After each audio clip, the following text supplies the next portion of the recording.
আচ্ছা, মিহির কি আমার কথা একবারও ভাবছে? মা বলছিল বন্ধুত্বে এমন অনেক কিছুই হয়, সত্যি হয়তো হয়। অথচ ঋদ্ধি বলল হয়তো বন্ধুত্বের থেকেও বেশি কিছু। খনার সাথে বোধহয় ওইভাবে কথা না বললেই ভালো হতো। এখন তো 3 দিন ওর সাথে দেখাই হবে না। তাহলে এখন তাহলে কি হবে? আর তো ক্ষমা চাওয়ারও উপায় নেই। তুমি তুমি তুমি কে? আমি আমি অনুরাধা। অনুরাধা? হ্যাঁ, সেটাই তো আমার নাম।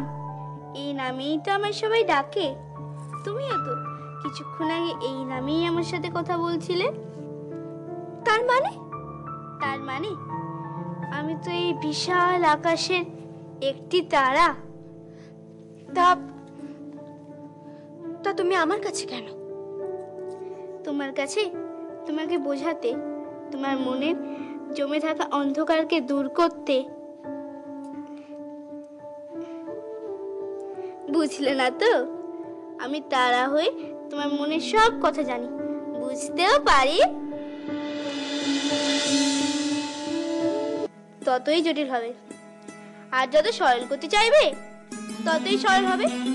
তুমি একবার সরল করে ভেবেই দেখো না, দেখবে এই ভাবাই তোমাকে নতুন পথে দিশা দেখাবে।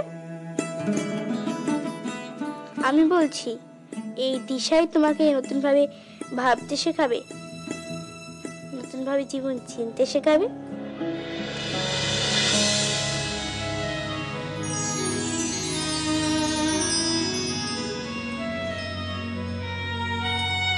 অনুরাধা, অনুরাধা, অনুরাধা। ভাবতে সত্যি আশ্চর্য লাগে যে মানুষ নিজের রাজনৈতিক স্বার্থ সিদ্ধির জন্য এতটা নিচে নামতে পারে।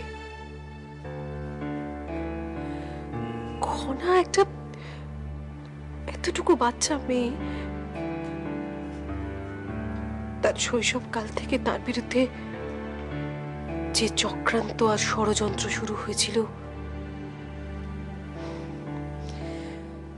আজও তার পরিসমাপ্তি ঘটল না।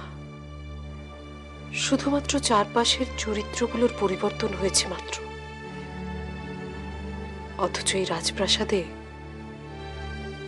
ষড়যন্ত্রের মায়াজাল কিন্তু ঠিক একই রকম রয়ে গেল।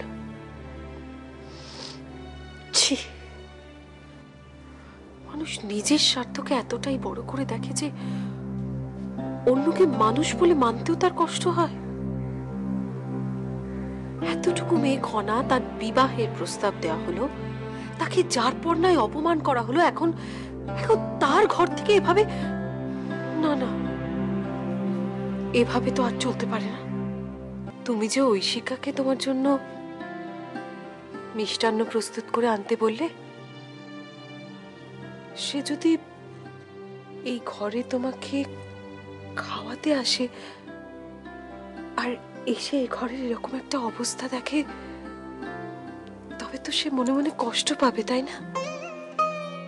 তার চেয়ে বরং তুমি যদি ঐশিকার ঘরে শুতে যাও, তাহলে তো এই সমস্যার সমাধান হবে। বলো? সত্যের জন্য এই বলিদান, এটা আমাকে মেনে নিতেই হবে, না হলে সমস্যা আরো জটিল হয়ে উঠবে। না, জোর করে আর কোনো সম্পর্ককে আমি কোনো দিন প্রাধান্য দেব না, কোনো দিন না।